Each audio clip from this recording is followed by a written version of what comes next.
Rajendra cloth, गेल्या 55 वर्षांची परंपरा, लग्न बसण्यासाठीचे भव्य दालन, शालू, पैठणी तसंच लेटेस्ट फॅशनच्या साड्या, नामांकित कंपन्यांचे दर्जेदार सुटिंग शर्टिंग, नवरदेवाच्या कपड्यांसाठी स्वतंत्र विभाग ज्यामध्ये ब्लेझर, शेरवानीच्या अनेक व्हरायटीज, नऊवार साड्यांचे अनेक प्रकार, देण्याघेण्यांच्या साड्यांसाठी स्वतंत्र होलसेल विभाग, ब्रँडेड जेंट्स, लेडीज आणि चिल्ड्रन्स वेअरसाठी अद्ययावत showroom Rajendra fashion.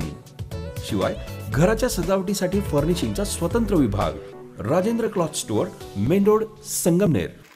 Bharat Ratna doctor Babasaheb Ambedkar यांनी स्वातंत्र्यपूर्व काळात पाण्यापासून वीज निर्मितीची नवी दृष्टी दिली.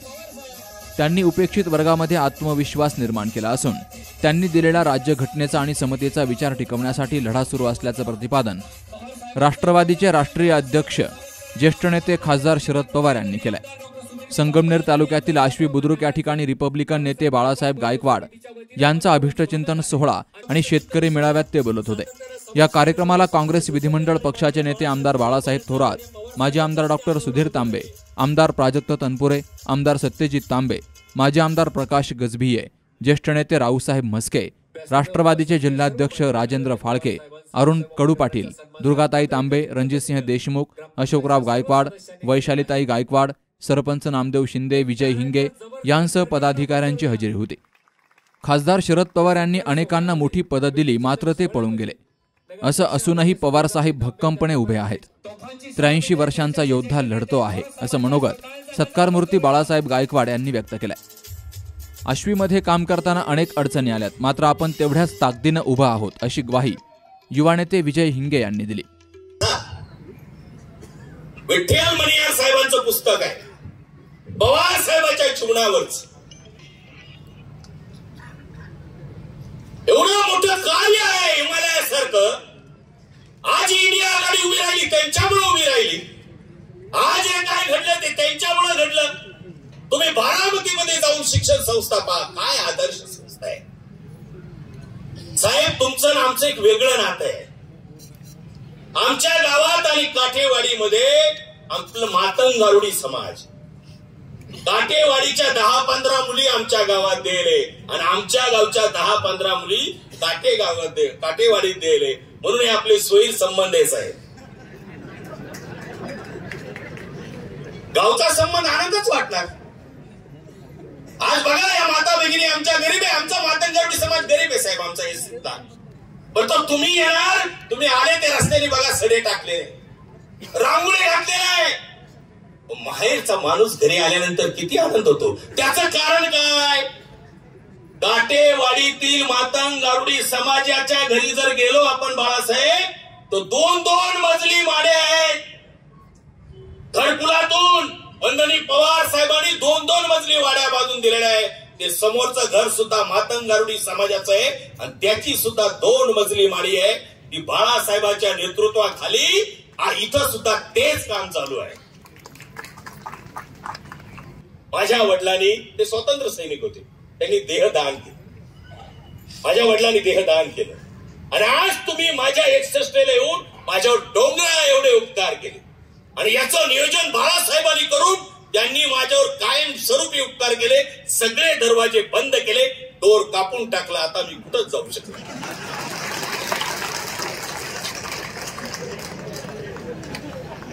आणि म्हणून मी आज या ठिकाणी एक निर्णय घेतलेला आहे साहेब. ज्याप्रमाणे माझ्या वडिलांनी देहदान केलं, त्याप्रमाणे तुमच्या चरणाला साक्ष ठेवून मी सुद्धा माझ्या वडिलांप्रमाणे माझं हे देह विद्यार्थ्यांच्या कामी आलं पाहिजे, म्हणून मी सुद्धा देहदान करणार आहे. आणि हे देहदान मी SMDTला करणार आहे, ओटीला. आणि त्याचं हे पत्र SMDTचे प्रमुख आमचे बंधू वंदनीय बाळासाहेब या ठिकाणी, त्याचा त्यांनी स्वीकार करावा आणि तोही तुमच्या हस्ते करावा. मी जास्त बोललो त्याबद्दल राग येऊ देऊ नका. पुन्हा एकदा सध्या आपली माफी मागतो आणि आपली रजा घेतो. आपण आलात, सगळे आलात, सगळ्यांचे आभार. जय भीम, जय भारत, जय बुद्ध. धन्यवाद गायकवाड साहेब. देहदानाचं हे पत्र आदरणीय पवार साहेबांच्या हस्ते SMDT संस्थेकरता माननीय बाळासाहेबजी गायकवाड. टाळ्यांच्या गजरामध्ये आपण प्रचंड या लढवय्या योद्ध्याचं स्वागत करूया. बाळासाहेब गायकवाडांच्या बाबतीत एकच सांगायचं, संकट ज्यावेळेस माणसावर येतं, माझ्यावर 2 संकट आले होते. त्या संकटामध्ये बाळासाहेब गायकवाडांनी मला खंबीर साथ दिली आणि त्यामुळं मी आज तुमच्या समोर बोलतोय. तसेच आश्वी बुद्रुक गावामध्ये काम करीत असताना अतिशय संकट परिस्थितीमध्ये ग्रामपंचायतची निवडणूक आम्ही जिंकली. तर ग्रामपंचायतच्या वतीने तसेच या परिसराच्या वतीने, संगमनेर तालुक्याच्या वतीने, जिल्हा परिषद गट आश्वीच्या वतीने आणि जोरवे गटाच्या वतीने सर्व आलेल्या पाहुण्यांचे मी स्वागत करतो. यावेळी आमदार सत्यजित तांबे, आमदार प्राजक्त तनपुरे यांनी त्यांना अभिष्टचिंतन सोहळ्यानिमित्तानं शुभेच्छा दिल्या. त्यांच्यावर आपल्या सगळ्यांचं प्रेम आहे, आमचं प्रेम आहे. आपण लहानपणापासून आम्ही त्यांच्यावर प्रेम केलेलं आहे. आम्ही लहानपणापासून त्यांनी भाषणात सांगितलं तसं त्यांना काय मामाच म्हणत आलो. एकदाचा असा किस्सा आहे की हाँगकाँगच्या विमानतळावर पवारसाहेब मला रामदास आठवले साहेब भेटले हाँगकाँगच्या एअरपोर्टला. आणि हाँगकाँगच्या एअरपोर्टला जेव्हा ते मला भेटले तर मी सहज साहजिक त्यांच्यापाशी गेलो, त्यांना नमस्कार केला आणि त्यांना म्हणालो की मी बाळासाहेबांचा भाचा आहे. तर ते म्हणाले बाळासाहेब कोणते? तर मी म्हणलं बाळासाहेब गायकवाड. तर ते माझ्याकडे खालून वर त्यांनी 4 वेळा पाहिलं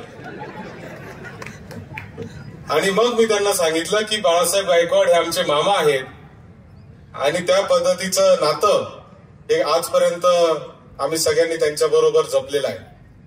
आणि म्हणून त्यांच्या 61ला साहेब आपण आलात. मला मध्यंतरी एका पत्रकारांनी एका अशाच कार्यक्रमात विचारलं की पवार साहेब खूप श्रीमंत राजकारणी आहेत. आणि मग मी त्याला उत्तर दिलं की पवार साहेब जे श्रीमंत आहेत ते पवार साहेब यामुळे श्रीमंत आहेत की या देशातल्याच नव्हे तर अमेरिकेचा राष्ट्राध्यक्ष असलेला बिल क्लिंटन पासून तर या बाळासाहेब गायकवाडांपर्यंत प्रत्येक माणसाला आपलंसं करण्याचं काम पवार साहेबांमध्ये आहे. आज या कार्यक्रमाला येऊन साहेब आपण आपली श्रीमंती प्रचंड वाढवलेली आहे. आमच्या मनामधला असलेला आपला आदर हा आज प्रचंड वाढलेला आहे. कारण आपण लहानपणापासून अनेक गोष्टी ऐकलेल्या आहेत. आता त्यांनी सांगितलं की शबरीच्या बोरांचं, आम्ही सुदामाचे पोहे ऐकलेले आहेत, शबरीचे बोरं ऐकलेले आहेत. परंतु पवार साहेबांनी बाळासाहेब गायकवाडांच्या 61ला आश्वीमध्ये यावं आणि त्यांचा सत्कार करावा. मला असं वाटतं की एखाद्या कार्यकर्त्याच्या आयुष्यात याच्यापेक्षा मोठा प्रसंग असू शकत नाही.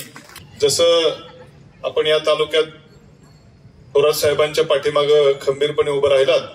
मला आठवतं की माझ्या वडिलांच्या देखील विधानसभेच्या लोकसभेच्या निवडणुकीच्या वेळेस देखील बाळासाहेबांची बुलंद तोप त्या ठिकाणी प्रचारामध्ये दडदडलेली मी बघितलेली आहे. आणि म्हणून खरं माझ्यापेक्षा माझ्या वडिलांवर त्यांचा जास्त स्नेह त्या ठिकाणी आहे, माझ्यावरही आहे.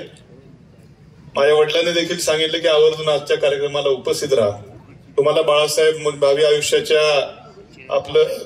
आयुष्य आरोग्यमय जावो आणि तुमच्या 75व्या देखील वाढदिवसाला आदरणीय पवार साहेब त्या ठिकाणी प्रमुख पाहुणे म्हणून उपस्थित राहतात. आज साहेब या ठिकाणी आले. तर साहेब मी येताना आपण गाडीतून येताना मी लोकांचं आपण येताना बघत होतो, लोक ज्या पद्धतीने खरं आपलं स्वागत करत होते. आज खरं महाराष्ट्र राज्यातला शेतकरी आपल्याकडे मोठ्या आशेनं साहेब बघतोय. ज्या पद्धतीनं या राज्यामध्ये देशामध्ये हे शेतकरी विरोधी सरकार काम करतंय आणि आपल्या सर्वांची बाजू लावून धरणाऱ्या विरोधी पक्षाला देखील नामोहरम करण्याचं काम हे सरकार करतंय. शेतमालाचे सगळेच पडलेले भाव असतील, मी जास्त आज खोलात जाणार नाही, वेळ जास्त थोडा कमी आहे. पण मात्र सर्वांचीच, शेतकऱ्यांची, कष्टकऱ्यांची, सर्वांचंच त्या ठिकाणी खरं मोठी मुश्किल परिस्थिती साहेब झालेली आहे. सर्वजण निवडणुकीची फक्त वाट बघतायत आणि सर्वांचा आपल्याकडे पाहण्याचा दृष्टिकोन या राज्यातल्या देशातल्या शेतकऱ्याचा अत्यंत वेगळा दृष्टिकोन आहे. सर्व मोठ्या अपेक्षेनं आपल्याकडे साहेब त्या ठिकाणी बघतायत. आणि मग मला खात्री आहे की आता वेगवेगळ्या कोर्टामध्ये साहेब कुठेही काही निकाल लागू द्यात, पण येणाऱ्या 2024च्या निवडणुकीमध्ये जनतेच्या न्यायालयाच्या आपल्या नेतृत्वाखाली महाविकास आघाडी सरकार या राज्यामध्ये आल्याशिवाय राहणार नाही. अधिक आपला वेळ घेणार नाही. खरं सर्वच मान्यवर वक्ते साहेबांना आपल्याला ऐकायचंय. पुन्हा एकदा बाळासाहेब आपल्याला निरोगी आयुष्य लाभो. शरद पवार यांनी आश्वीतील सर्वसामान्य कार्यकर्त्याचा गौरव केला. बाळासाहेब गायकवाड यांनी कायम पुरोगामी विचार जपला असून समाजामध्ये तेढ निर्माण होऊ दिला नाही. चांगलं काम केल्यामुळे या परिसरात खोट्या केसेस दाखल करण्याचं सत्र सुरू झालंय. अशा संकट काळामध्ये बाळासाहेब गायकवाड हे नेहमी सत्याच्या बाजूने उभे राहिले, असं मनोगत माजी मंत्री आमदार बाळासाहेब थोरात यांनी व्यक्त केलं.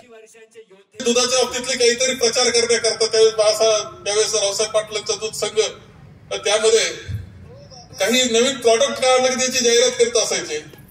असं करता करता निवडणुका आल्या. निवडणुका हा चांगला जाहिरात करतो म्हणून निवडणुकीची जाहिरात करायला सांगितलं आणि निवडणुकीची अनाउन्समेंट सुद्धा एवढी सुंदर करायला लागलं की अरे याच्यामध्ये काहीतरी गुण हे लक्षात आलं. आणि त्या अनाउन्समेंट आम्ही म्हणायचो रावसाहेब पाटील आमच्या अनाउन्समेंटला बाळासाहेबाला पाठवा, ही सुरुवात आहे. पण हा अनाउन्समेंट करणारा नंतर निवेदक झाला, निवेदकाचा वक्ता झाला आणि वक्ता असा फरडेवाट जिथं एखादी सभा गाजवायची असत, एखादा फारच गडबड करत असेल पुढचा आणि त्याला जर शांत करत असेल, त्याचा आवाज जर वात्रटपणा एखादा करीत असेल, त्याचा वात्रटपणा थांबवायचा असं तर एकच उपाय जालिम औषध म्हणजे बाळासाहेब गायकवाड. एकदा का बाळासाहेब गायकवाडांची तोप धडाडली त्या पुढचा मग वाकड तिकडे बोलायचा थांबायचा. त्याला नीट कसं करायचं हे बाळासाहेबांना चांगल्या पद्धतीने माहिती असायचं आणि म्हणून नंतर मात्र खूप मोठं महत्व बाळासाहेबांना आलं की निवडणूक आहेत. खरं आहे की माननीय बापूसाहेब तनपुरेंच्या निवडणुकीमध्ये सुद्धा खूप मोठा हिस्सा त्यांनी खासदारकीच्या निवडणुकीला आमदारकीच्या निवडणुकीला तिकडे घेतला. तसा जिल्ह्यामध्ये सुद्धा अनेकांची मागणी असायची की बाळासाहेब गायकवाडांना पाठवा.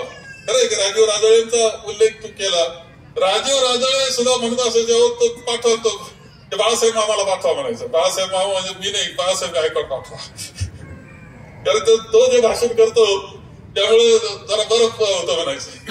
हे त्यांनी महत्व आपल्या याच्यातून जपलं, वाढवलं आणि वैशिष्ट्यपूर्ण असं आहे की ह्या सगळ्या याच्यामध्ये बाळासाहेबाला त्यांनी संघटना सांभाळली, माणसं सांभाळले, मुलं सांभाळले आणि वैशिष्ट्य हे आहे की त्याच्याबरोबर असलं किती चार पोरं घेऊन गाडी कोणाच तरी मिळवायचा, तो कशी मिळवायची तिथे मिळवायचा, पण गाडी त्या गाडीत मुलं टाकले ते घेऊन चालला तर कधी उपाशी राहणार नाही खात्री बाळगायची. कधीही मतभेद काही झाले, भांडणं झाले, कधी सामाजिक तेढ निर्माण होऊ देणार नाही, भांडणामध्ये भाग घेणार, वाद पण मिटवणार, हे बाळासाहेबांचं वैशिष्ट्य कायम राहिलेलं आहे. या गावामध्ये सुद्धा राजकारण करत असताना खूप अडचणी येत असतात. माझ्या 5 निवडणुका 25 वर्षाची आमदारकी मी या भागामध्ये या सर्कल होतं त्यावेळेस माझ्यामध्ये, त्यावेळेस आणि नंतर सुद्धा काही अडचणी सातत्यानं येत असतात. आणि विजय हिंगे बोलले की अडचणीच्या वेळेस उभा राहिला तो बाळासाहेब उभा राहिला. पहिली केस त्यांनी गाव सांभाळलं, त्याची जिरवायची कशी म्हणून पहिली केस झाली त्याच्यावर आणि त्याला कुठंतरी बाजूला जावं लागलं अटक होईल म्हणून. परंतु त्यावेळेस सुद्धा बाळासाहेब गायकवाडांनी जे भांडण बाजू लावून धरली ती महत्वाची. आणि परवा सुद्धा विजय मिळाला, एका सामान्य अशा कार्यकर्त्याला कामगाराला सरपंच झाला आणि त्याचा राग काढण्याकरता सुद्धा एक मोठा उद्योग झाला. मोठ्या केसेस केल्या गेल्या. त्यावेळेस सुद्धा बाळासाहेबांनी जी लढाई लढली ते सुद्धा आपल्याला मान्य करायला लागेल की सत्याच्या पाठीशी उभं राहण्याचं काम बाळासाहेब करत असतात. डॉक्टर बाबासाहेब आंबेडकर यांचा वारसा घेऊन बाळासाहेब गायकवाड यांनी काम केलंय. अत्यंत खडतर परिस्थितीमधून त्यांनी जनमानसांची कामं केली आहेत. सातत्यानं लोकांमध्ये राहण्याबरोबर कधीही कायद्याचा गैरवापर केला नाही. संविधानानं समता दिली असून सध्या भारतीय संविधान धोक्यात असल्यानं सर्वांनी एकजुटीनं समतेचा विचार टिकवण्यासाठी पुढे यावं, असं मनोगत ज्येष्ठ नेते खासदार शरद पवार यांनी व्यक्त केलंय. बाबासाहेबांचे विचार असून समाजाची बांधिलकी ठेवून आपण अखंड काम केलं पाहिजे या भावनेनं गेले अनेक वर्ष काम करतायत आणि त्यांचाच आज आपण 61चा वाढदिवसाचा सोहळा तुमच्या सगळ्यांच्या उपस्थितीत साजरा करतोय. याचा मला मनापासूनचा आनंद आहे. बाळासाहेब हे म्हणजे गमतीदार दिसतंय. एक काळ असा होता सुरुवातीच्या काळामध्ये तुमच्याकडे ऊस तोडी अवसर भागामध्ये ऊसाचं पीक होतं आणि हे ऊस तोडी काम करणारे जे कामगार होते त्यांच्याबद्दल फार उदार विकणं, आणखी काही गोष्टीची विक्री करणं हा उद्योग त्यांनी केला. इथंच अनेक वर्ष इथं राहिल्याच्या नंतर काय वाचलं माहिती नाही, एकदम डायरेक्ट मुंबई गाठली आणि मुंबई गाठून वेगवेगळ्या क्षेत्राच्या अनेक नेत्यांशी संबंध वाढवले. मला असंच आहे की सेनेचे एक महापौर होते, काय त्यांचं नाव, बाबाराव महाडिक आणि वरद जोशींच्या आधी या सगळ्या लोकांच्या मध्ये त्यांची त्या ठिकाणी बांधली होती. विचारांना इथं जाईल, पण निर्णय घेतला दिवशी आणि शिवसेनेची आणि शिवसेनेचे काम करायला लागले. पण एका महत्वाचे त्यावेळेला वेळेला एक गोष्ट महाराष्ट्रात होऊन गेलेली होती डिजिटलच्या संबंधित आणि हिंदू धर्माच्या संबंधित, आणि त्याचं काही लोकांनी लिखाण केलं. प्रादेशिक विचाराचे जे कार्यकर्ते होते, लोक होते, ते सत्य या प्रश्नाच्या बद्दलची वेगळ्या विचाराचे होते. शिवसेनेने त्याला पाठिंबा दिला आणि त्या दिवशी त्यांनी निकाल घेतला की विचारांना आपण इथं राहू शकत नाही, शिवसेना सोडली आणि त्याच्यानंतर परिवर्तन पक्षामध्ये अनेक वर्ष त्यांच्या ठिकाणी काम केलं. अशी गमतीची गोष्ट मुंबईमध्ये झालं. मुंबईमध्ये प्रस्थापित होतं आणि नसताना आपलं स्थान त्या ठिकाणी संघटनेमध्ये निर्माण करणं, या सगळ्या गोष्टी बाळासाहेबांनी त्या काळामध्ये केल्या. मला स्वतः माहिती आहे, माझा संबंध असायचा. मी त्या काळात राज्य सरकारमध्ये होतो आणि त्यामुळे अनेक वेळेला काही ना काहीतरी उद्योग याचा अर्थ चांगले उद्योग, आणि ते चांगले उद्योग याचा अर्थ कुठे अन्याय झाला असेल, कुठे कुणाला न्याय मिळत नसेल, मूलभूत अधिकार आहे तो अधिकार कुणी देण्याच्यासाठी अडवत असेल, शासकीय यंत्रणा चुकीचं वागत असेल, या सगळ्या गोष्टीच्या बद्दल एक जागरूक कार्यकर्त्यांची निर्भर त्या काळामध्ये फळी महाराष्ट्रामध्ये विशेषतः मुंबईमध्ये तयार होती. त्या फळीचे एक घटक म्हणून बाळासाहेबांना आम्ही सगळे लोक त्या काळामध्ये होत. विचारानं आयडिओलॉजी, विचारानं राजकारण करणारा अशा प्रकारचा नेता म्हणून त्यांची ओळख ही आपल्याला सगळ्यांना आहे. आणखीन एका गोष्टीची मला प्रकर्षाने आठवण होते. काही कार्यकर्ते खूप वेळेला गावात काही मजबूत झाल्याच्या नंतर उपेक्षित घटकांना जे अधिकार दिले, उदाहरणार्थ अॅट्रॉसिटीचा कायदा किंवा त्या संबंधीचे, पण सोबत बाळासाहेबांच्या आयुष्याचा कालखंड बघितला तर कधी कसलं काम त्यांनी केलं नाही, त्या रस्त्यावर कधी ते गेले नाही, कधी माणसाला दुखवलं नाही, तुझ्या सत्तेचा किंवा अधिकाराचा गैरवापर हा कधी त्यांनी केलेला नाही. आणि त्यांना कधी ना कधी समाजाच्यासाठी काम करण्याची संधी मिळाली, त्यांनी सांगितलं नाही. पण मला आठवतं बाळासाहेब त्यांना जवळपास जिल्हा नियोजन मंडळात घेतलं होतं. 10 वर्ष जिल्हा नियोजन मंडळामध्ये अभ्यास बाळासाहेबांनी या सगळ्यांच्या सरकारने अहमदनगर जिल्ह्यामध्ये जात होते, अधिकार होता. आणि या भागाचे सगळे जिल्ह्याचे कुठले लहान समाजाचे जेवढे प्रश्न असतील ते प्रश्न मांडण्याच्यासाठी तो अधिकार आणि तो व्यासपीठ याचा पुरेपूर उपयोग बाळासाहेबांच्या काळामध्ये गेलेला होता. सत्तेचं उच्च शिक्षण असं अर्थ नसतो, पण सामान्य माणसाच्या अंतःकरणामध्ये त्याला एक निश्चित स्थान आहे आणि ते स्थानच आज या ठिकाणी व्यासपीठाच्या सगळ्या सहकार्यांना बघितल्याच्या नंतर दिलं. रावसाहेब मस्के आणि त्यांचे ते घनिष्ठ संबंध होते, त्यांच्या दूध संस्थेमध्ये त्यांनी काम केलं आणि ते काम करत असताना त्यांच्यातले हे सगळे गुण हे बघून रावसाहेबांनी सार्वजनिक कामाच्यासाठी यांची उपयुक्तता आहे ते हेरलं होतं आणि त्या कामाच्यासाठी रावसाहेबांनी सुद्धा त्यांना सतत प्रोत्साहन केलं. आणि म्हणून आजची उपस्थिती हेच सांगते की लहान कुटुंबाचे असतील, लहान समाज असेल, पण लोकांच्या दृष्टीनं अतिशय कर्तृत्ववान आणि लोकांची मान्यता संपादन करण्यासाठी यशस्वी झालेला नेता म्हणून काही पातळीवर आज तुम्ही सगळे त्यांच्याकडे पाहतात. माझ्या मते हाच त्यांचा खरा गौरव आहे आणि त्या गौरवाला उपस्थित राहायची संधी आज मला या ठिकाणी मिळाली. त्याबद्दल मला मनापासूनचा आनंद आहे. मी बाळासाहेबांना, त्यांच्या पत्नीला, कुटुंबियांना एवढंच सांगतो की कुटुंबियांनी त्यांच्याकडे लक्ष द्यावं. त्यांनी अखंडपणाने समाजाचं वळण घेतलंय ते त्यांनी करत राहावं. त्याला सगळ्या साथीदारांनी साथ द्यावी, त्याची उपयुक्तता समाजाला नक्की आहे. एवढंच या ठिकाणी सांगतो. अत्यंत उत्साहपूर्ण वातावरणामध्ये ज्येष्ठ नेते खासदार शरद पवार यांचं आश्वीमध्ये आगमन झालं. त्यानंतर फटाक्यांची आतिषबाजी करत तोफांची सलामी दिली गेली. रस्त्यांच्या दोनही बाजूला रांगोळी, महिला, ज्येष्ठ आणि युवकांची मोठी गर्दी. यामुळे हा कार्यक्रम संस्मरणीय ठरला. Babasaheb Kadu, C news Marathi, Sangamner. Nursing क्षेत्रामध्ये करिअर करण्याची सुवर्णसंधी. महाराष्ट्र शासन कौशल्य विकास अंतर्गत ओटी टेक्निशियन, ANM, GNM हे कोर्सेस करा आणि शासकीय, निमशासकीय, खाजगी वैद्यकीय क्षेत्रामध्ये करिअर घडवा.